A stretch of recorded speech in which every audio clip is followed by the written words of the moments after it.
The Statue of Liberty is a symbol of freedom. It's Jenny's birthday today. She was born 16 years ago on this day. This computer has a wireless keyboard and mouse.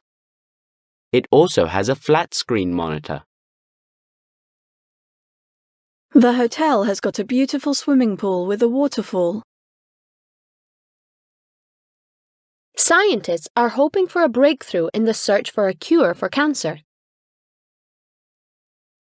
This is a read-only document, which means I can't change it. This underground tunnel was used by miners in the past. The company had a few problems during its startup period, which have been overcome. My mother-in-law looks after her granddaughter when I'm at work.